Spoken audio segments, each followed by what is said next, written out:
Eu sei que você não me vê, né? Por aqui, eu sempre gravo ali na outra tela, que ali é alta tecnologia. Mas também estou aqui do lado de cá, para vocês me verem. Estão vendo maior o Carlinhos agora? Senhores, eu estou esbelto, né? Então não pode filmar de lado. De lado fica grande, mas de frente fica tranquilo, tá bom? Continuamos aqui no Gran Curso Online, gravando sobre educação especial na perspectiva da educação inclusiva. A gente já gravou dois vídeos, já falamos de aspectos históricos, começamos a falar de aspectos legais. Eu descrevi para vocês quais são os principais aspectos legais que a gente vai levar em consideração. E nesse vídeo a gente vai falar pontualmente da LDB e vai seguir nessa concepção sobre os aspectos legais que norteiam a educação especial, tá bom? Então, vamos lá para o nosso material para você entender como isso funciona. Perspectivas gerais dos marcos legais. Todos eles, gente, trazem essa mesma consideração. Todos eles reafirmam os direitos humanos universais para as pessoas com deficiências. Aí trata principalmente do respeito a essas concepções, tá bom?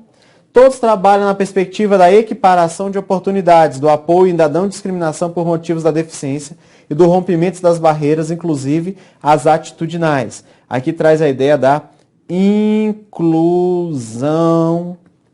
e das adequações. E ainda, estabelecem estratégias integradas de ensino no sentido da justiça social, não para transferir responsabilidades, mas sim para gerar conceitos, estratégias e instrumentos para romper a cadeia de exclusão. A ideia, então, é de inclusão total, né? Todos eles trazem essa ideia de inclusão total. Tá fechado? São perspectivas gerais. Perspectivas educacionais. Então, eles querem eliminar a necessidade de escolha, gerar, aumentar a cooperação entre o ensino comum e o ensino especializado. Então, os dois é para estarem caminhando juntos.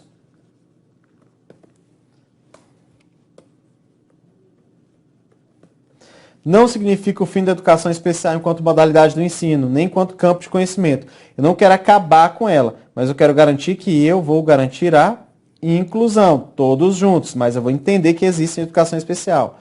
Além disso, é fomentar, garantir apoio para a educação especial, para que ela se organize em termos do atendimento educacional especializado e que esse funcione como instrumento de apoio para complementar a construção da autonomia do aluno. Então, é o AEE sendo aqui instrumento de apoio. E eu já vou antecipar uma coisa, senhores. Esse atendimento educacional especializado, ele não é, eu disse, não é reforço. O aluno não vai para esse atendimento para ter reforço do que ele está estudando lá, não. É uma forma de apoio para facilitar as aprendizagens, ok? Então, não é um reforço. As provas costumam reafirmar essa ideia. Então, relembrando aí, quem é essa educação especial? Gente, azul ficou forte, né? Quem é essa educação especial? É a modalidade de ensino que perpassa todos os níveis, etapas e modalidades, realiza o atendimento educacional especializado, disponibiliza recursos e serviços, orienta quanto à sua utilização no processo de ensino e aprendizagem nas turmas comuns do ensino regular. Essa é a educação especial. Mais um conceito de prova aí que aparece para a gente, tá bom? Seguindo em frente, essa educação especial, gente, se estrutura a partir da oferta do atendimento educacional especializado. Atendimento educacional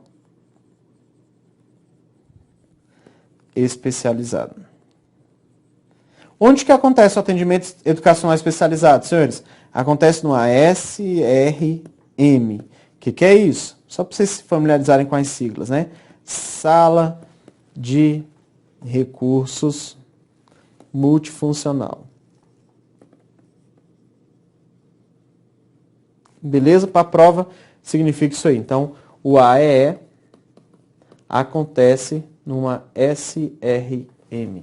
E para que serve o AEE? Ele serve para organização de redes de apoio. Então, o professor do AEE entra em contato diretamente. Então, o professor do AEE, ele atua diretamente com o professor da sala regular, numa forma de apoio ao trabalho. Esse professor do AEE, ele também dá subsídios para quem? Para a coordenação, para a direção da escola, para como atuar com este aluno, tá bom? Então, os dois trabalham juntinhos aí e eu vou apoiar a coordenação.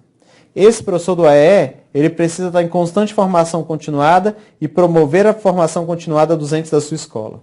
ele vai sempre reconhecer recursos e serviços especializados e vai ter práticas colaborativas, tira um O, né?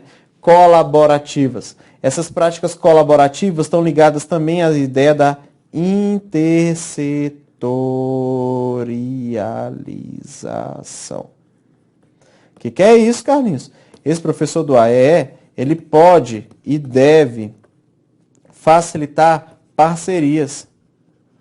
Parcerias, às vezes, em atendimentos que são mais pontuais, com hospitais, posto de saúde, ou com a educação profissional para o atendimento desse aluno fora da escola. Então, são várias considerações que esse professor do AEE pode fazer, tá bom? Ai, Carlinhos, ficou muito pintado. Tá bom, tá muito pintado o nosso slide. Declaração de Salamanca é um desses documentos legais que a gente começou falando hoje, né? Então, quem é essa Declaração de Salamanca? Senhores, foi um documento elaborado durante a Convenção Nacional ou Convenção Mundial sobre Educação Especial. Então, se produziu esse documento. Essa Declaração de Salamanca nasce em Salamanca, na Espanha, em 94, tá bom? E vai falar da educação especial. Trata de vários procedimentos padrões para ter uma ideia de equalização das oportunidades educacionais para as pessoas com portadores de deficiência, e ela já traz a consideração com a educação inclusiva. Ela trouxe, gente, responsabilidades para quem? Para os governos, para a comunidade e para as famílias.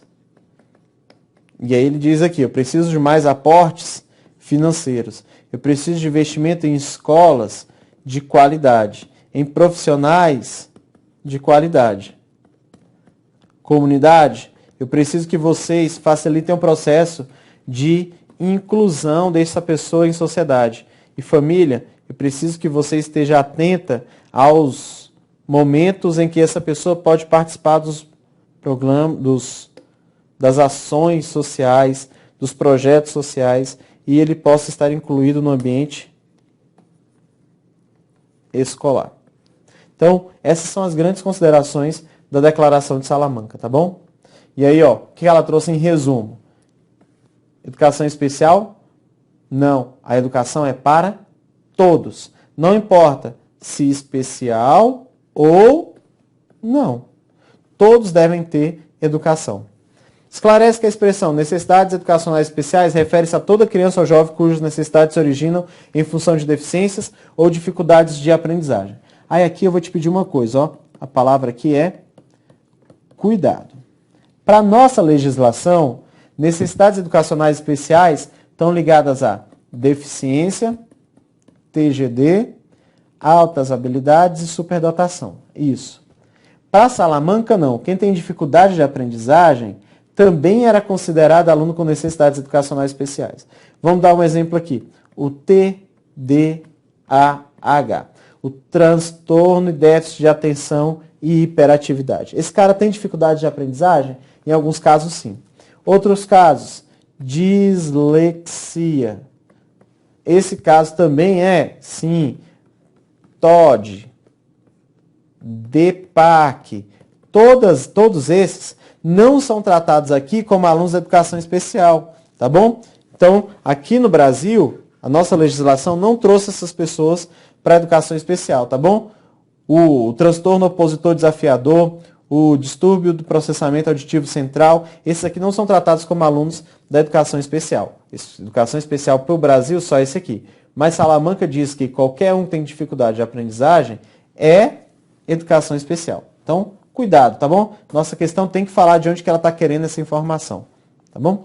Educação para crianças, jovens e adultos com necessidades educacionais especiais dentro do sistema regular. Ele não falou preferencialmente como a nossa legislação, ele disse que tem que estar dentro do regular. Então, a ideia era de inclusão total para esse sistema regular de ensino, tá bom? Os governos devem adotar o princípio da educação inclusiva na forma de lei ou de política, matriculando todas as crianças em escolas regulares, a menos que existam fortes razões para agir de outra forma. Então, é a perspectiva aí, ele responsabiliza aqui o governo, responsabiliza o Estado. Tranquilo? Então, vamos tocar o bonde. mais bases legais, e agora eu vou falar da base legal principal que cai em prova, que é a LDB. Quem é a LDB, Carlinhos? Lei de Diretrizes e Bases, principal normativo brasileiro de educação. E aí lá no artigo 4º, o caput do artigo 4º é esse, ó, gente. É dever do Estado.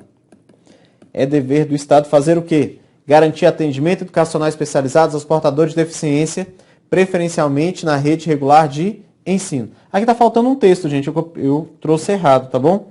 Deficiência, TGD, altas habilidades e superdotado. Como está escrito aqui embaixo, tá bom, senhor? Lá eu devo ter copiado errado, faltou um pedacinho. Lá no artigo 58, começa a tratar da educação especial de forma bem pontual. E aí eu vou te pedir que esteja bem atento, tá bom? Entende-se por educação especial, para os efeitos dessa lei, a modalidade de educação escolar oferecida preferencialmente na rede regular de ensino para educandos com deficiência, transtorno global do desenvolvimento e altas habilidades ou superdotação. Esse é o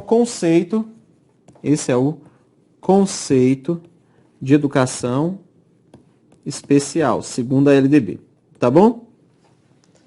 Haverá, quando necessário, serviço de apoio especializado na escola regular para atender as peculiaridades dos alunos. Esse aqui é o tal do AEE, tem que ter um serviço na escola. É a formação dessas salas de recursos multifuncionais que eu falei para vocês. Mais bases legais. Então beleza. O atendimento será feito em classes, escolas ou serviços especializados, sempre que em funções de condições específicas do aluno não for possível sua integração em classe comum da rede regular. Aqui ele traz a exceção. É assim que escreve exceção, gente? Não sei, será que é? Vou deixar aqui, tá bom? Se estiver errado, vocês corrigem depois. A exceção é essa daqui. É um atendimento em classes especializadas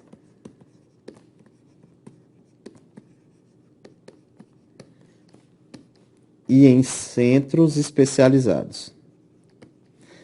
Quando não der para atender em escola regular, é assim que vai ser. Eu vou fazer esse atendimento em espaços especializados. Aí diz aqui, ó, eu só posso atender em espaços especializados se for por condições específicas dos alunos. Aí eu estou falando aqui de grau de comprometimento, tá bom, gente? Tem aluno que é acamado. Comprometimento. Tem aluno que é acamado e precisa de classe hospitalar. Tem aluno que precisa de atendimento pontual porque ele não consegue ainda organizar-se socialmente ou ter atendimento junto com o teu aluno, precisa de atenção especial. Então, por isso, eu posso ter essas exceções, tá bom? Aí aqui, cuidado. Ele diz quando começa a educação especial. A oferta de educação especial é dever constitucional do Estado, tem início na faixa etária de 0 anos. Até 6 anos. O início é aqui, ó, de 0 a 6 anos. Ele disse aqui que isso aqui é educação, durante a educação infantil. Só que você já sabe que a educação infantil, ela só vai de 0 a 5 anos. Então aqui, senhores, tem um erro na lei, tá bom? Um erro na lei. Só ficar atento. A oferta começa quando? Aos 0 anos. É isso que a gente vai dizer. Ela se inicia na educação infantil e vai até o fim da vida escolar do aluno. É isso que você tem que levar como consideração. Tá bom? Então, cuidado aí nesses 0 a 6 anos. Por isso que eu deixei aqui em negrito, tá vendo? Cuidado com isso.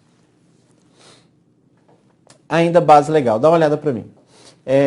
Aqui no artigo 59, ele vai dizer quais são as necessidades para que essa educação especial consiga acontecer de forma bem tranquila e pertinente. Tá legal? Como assim, Carlinhos? Nesse artigo 59, ele vai trazer algumas considerações. Ele vai dizer assim, que para que a educação especial consiga acontecer de forma mais tranquila, precisa adequar meios, técnicas, recursos, forma das aulas, organizar o espaço para que esse atendimento consiga ser um atendimento bom. Essa é a primeira consideração. Então, o professor, quando ele recebe um aluno de educação especial, deficiente, TGD ou outras habilidades, ele já tem que fazer a adequação curricular. Tem que pegar esse material que vai ser ofertado ao aluno e fazer a adequação. Olha só um exemplo clássico. O aluno tem baixa visão. Ele não é cego, mas tem baixa visão. Consegue ler, mas a ampliação do material é uma necessidade. Então, o professor vai precisar colocar isso no currículo. que vai ter que ter uma adequação de material. E toda vez que for imprimir algum material, para esse aluno tem que imprimir em letras maiores. No quadro tem que escrever maior. Prova de concurso para aluno com baixa visão é adequada, né, gente?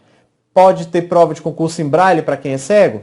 Pode. Então, essas adequações acontecem no ambiente escolar e acontecem também em provas de concurso quando há solicitação, tá bom? Então, é só esse cuidado que eu preciso que você tenha, tá bom? A segunda ideia que ele traz é a ideia de que o aluno ele pode concluir o ensino fundamental mesmo sem ter passado por todas as séries.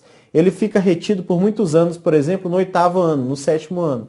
Não vai conseguir concluir porque não conseguiu aprender os requisitos mínimos para chegar até o fim do ensino fundamental. Então, o que eu posso fazer com ele? Posso garantir a terminalidade específica. É dar a ele, conferir a ele o grau de terminalidade do ensino fundamental para que ele possa avançar nos estudos e entrar na educação profissional para conseguir se adequar melhor à sociedade. E eu ainda posso acelerar o programa de estudos para os alunos superdotados. Por quê? Para eles o currículo deve ser enriquecido. Então eu posso acelerar para a conclusão antecipada dos alunos que têm superdotação ou altas habilidades. Tá bom? Depois disso, eu vou ter que garantir 2 tipos de professores. O professor que atua na sala regular é um professor capacitado. E o professor que atua numa sala especializada, no atendimento educacional especializado, tem que ser um professor especialista. O professor especialista, Carlinhos, é aquele que fez especialização? Não, é aquele que tem cursos de formação na área que vão facilitar o atendimento desse aluno da educação especial. Então, por exemplo, um professor que fez um curso sobre Soroban, sobre Braille, sobre Libras. Esse é um professor especialista, tá bom? Não necessariamente fez uma especialização num curso de pós-graduação, tá bom? Então, a gente precisa estar atento a isso. Carlinhos, e o professor da sala regular, ele não precisa ter nenhum curso para atender esse aluno? Inicialmente, não. Hoje, se eu tivesse que dar aula e chegasse para mim e dissesse assim, professor Carlinhos, vou matricular um aluno com deficiência intelectual na sua turma, dei. Eu poderia resistir e dizer, não vai colocar não, porque eu não sou capacitado? Não, não pode. Por quê? Entende-se que todos os profissionais que estão trabalhando, eles são capacitados. Por quê? Hoje, nas formações iniciais, eu já tenho disciplinas que tratam da educação especial. Então, todas as pessoas que passaram pela graduação, elas devem ter tido alguma disciplina que trate da educação especial. Eu me formei há... Eu queria falar isso, gente. Mais de 10 anos. Tá bom, mais de 10 anos tá bom, né? Quando eu estudei lá no início dos anos 2000, né, no final da década de 90, no início dos anos 2000, quando eu entrei na graduação, não tinha nenhuma disciplina de educação especial. E mesmo assim eu sou considerado capacitado. Por quê? Pela minha formação continuada, pela formação que é oferecida pelo Estado, para que a gente entenda quem é essa educação especial. Então, professor capacitado são todos aqueles que atuam na educação regular. E o especialista é aquele que atua na sala de recursos multifuncional, garantindo ao nosso aluno o atendimento educacional especializado. Em resumo, dá uma olhada lá no nosso material para você ver como isso ficou. Olha aí. Base legal. Os sistemas de ensino vão assegurar aos educandos com necessidades especiais o quê? Currículos, métodos, técnicas, recursos educativos e organização específica para atender às suas necessidades. Terminalidade específica e aceleração de estudos para os superdotados. Professores especializados para o atendimento educacional especializado e capacitados para a inclusão em classes regulares. Ainda mais. Educação especial voltada ao trabalho, visando sua efetiva integração na vida em sociedade, inclusive condições adequadas para aqueles que não revelarem capacidade de inserção no mercado competitivo, mediante articulação com órgãos oficiais afins, bem como para aqueles que apresentarem uma habilitação superior nas áreas artística e intelectual, habilidade superior nas áreas artística, intelectual ou psicomotora. E acesso igualitário aos benefícios de programas sociais suplementares disponíveis para os alunos do ensino regular. Olha aqui, olha aqui. O aluno da educação especial, ele deve ser incluído na educação profissional. Como assim, Carlinhos? Para garantir, gente, que ele consiga ter o seu sustento, trabalho. Ah, Carlinhos, mas ele não tem capacidades para isso. Então eu posso incluir ele em programas que são feitos com parcerias entre outros órgãos. Aqui no DF, a gente tem lá no STJ, alguns alunos de síndrome de Down que atuam como apoio administrativo, fazem isso muito bem, trazem alegria ao tribunal. Eu já ouvi várias pessoas que trabalham lá falando isso. Então, a gente pode fazer articulações. Ah, Carlinhos, mas ele tem habilidades artísticas, consegue produzir material. Então, deve ser incentivada essa produção artística desses alunos. Então, eu preciso garantir que ele consiga se integrar na sociedade, garanta um trabalho que vai favorecer a sua integração social, tá bom? E além disso, qualquer programa suplementar que tiver, também precisa ser dado a esses alunos, não dá para ficar excluindo esses alunos não, tá bom? Vamos lá. Qual é o papel do professor na visão atual? O papel do professor, gente, é internalizar um pacote do novo perfil, de quem é professor e quem é o cidadão. Então, nossa responsabilidade social, aqui fala bem alto, é a ideia de formar o indivíduo, formar o cidadão. Então, nossa formação nos leva a essa consideração, esse novo perfil, tá bom? Eu preciso entender a educação inclusiva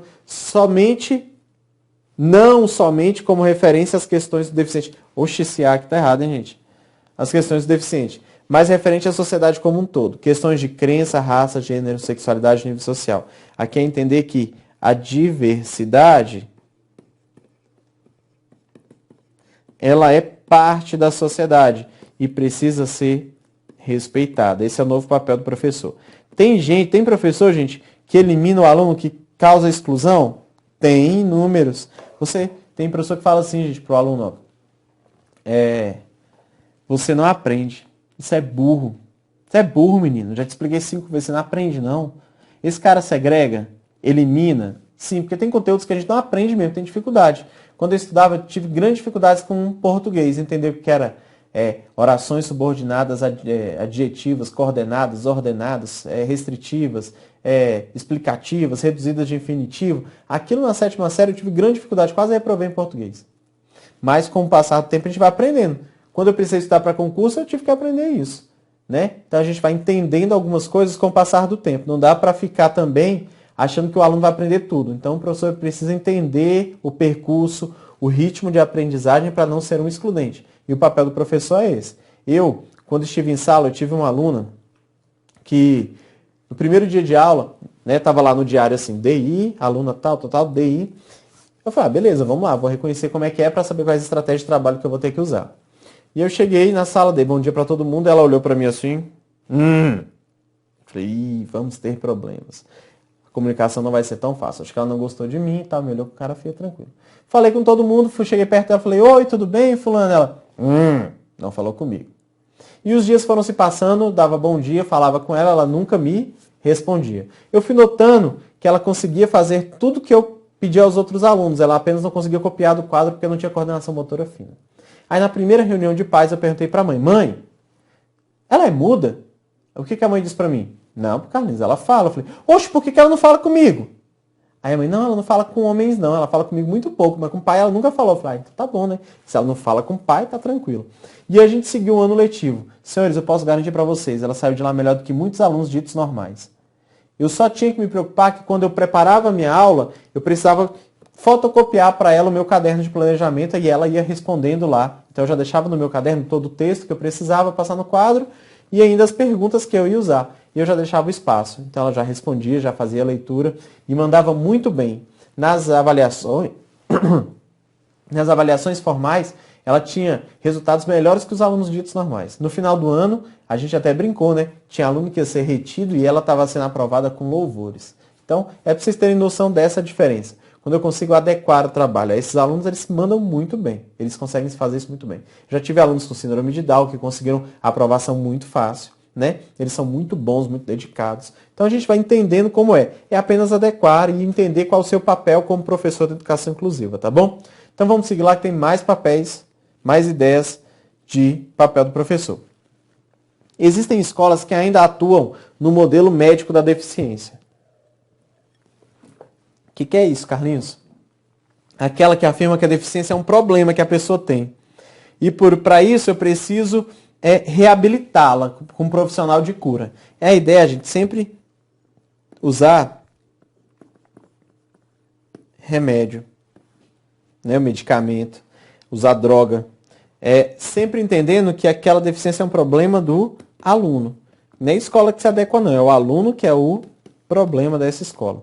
Aí fica falando, tem que procurar o neurologista, porque esse aluno não é bom não, esse aluno está com algum problema. Esse aluno tem que tomar algum remédio, porque não dá para ele aprender desse jeito. Essa ideia é uma ideia medicamentosa, né? De passar só o remédio, só o medicamento. E esse modelo médico ainda existe nas nossas escolas, tá bom?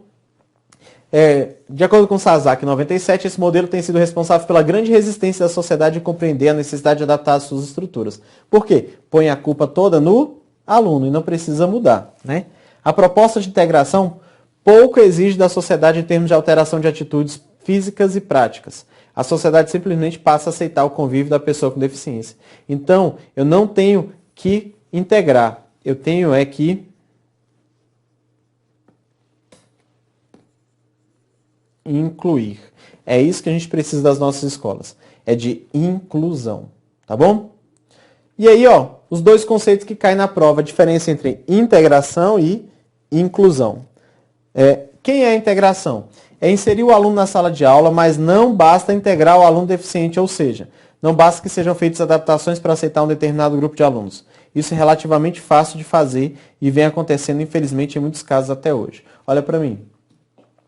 Era assim, ó. Eu era professor de uma turma especial.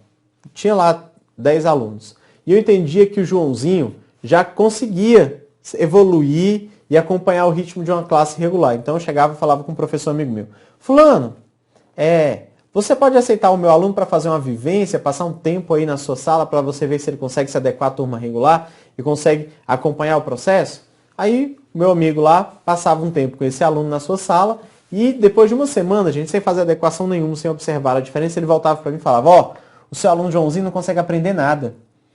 A matéria que eu passava para meus alunos, ele não consegue copiar, ele não consegue fazer exercício, ele não consegue acompanhar, não. Então ele não está bom ainda para ser integrado.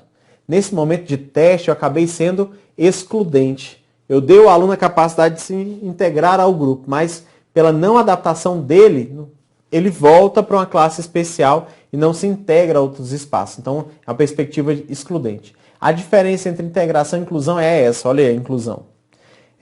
Reestruturação, ela requer a reestruturação do sistema educacional, de modo que este cuide de todos os alunos, dando condições de pleno acesso e participação. Então aqui, senhores, eu vou ter a adequação curricular,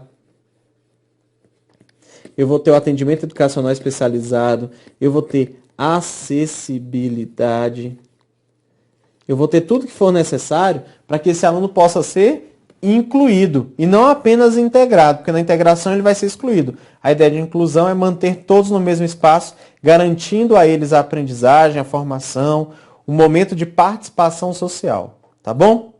E ó, quem é a inclusão e esse princípio da inclusão, quando ele nasce? Ele nasce em 75, né, por uma lei pública nos Estados Unidos, que depois foi idealizada e chegou no Brasil. Esse processo de transição entre integração e inclusão, né, ele só começou a ganhar força na década de 90, quando eu mudo o modelo social de deficiência. Porque antigamente eu tinha um modelo médico. Esse modelo médico, então vamos lá, o modelo médico traz a ideia de integração, enquanto o modelo social se baseia na inclusão. Essa é a grande diferença, tá bom? Mais características de uma escola inclusiva. Quais são essas características? Tem ambientes educacionais flexíveis, tem estratégias educativas com base em pesquisas, não apenas em senso comum, facilita o acesso físico dos alunos com deficiência, tem condições adequadas de trabalho para a equipe que se dedica ao projeto de inclusão, tem sistema de colaboração e de cooperação nas relações sociais, forma uma rede de autoajuda dentro da escola, todos participam do processo, estabelece uma infraestrutura de serviços e faz parceria com os pais. Essa é a escola inclusiva que a gente quer, tá bom? Então dá uma olhada aqui para mim.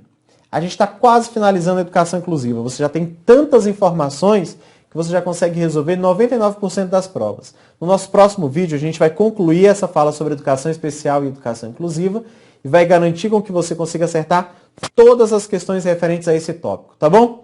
Então, fica com Deus aí, um forte abraço, até daqui a pouco. Tchau, tchau!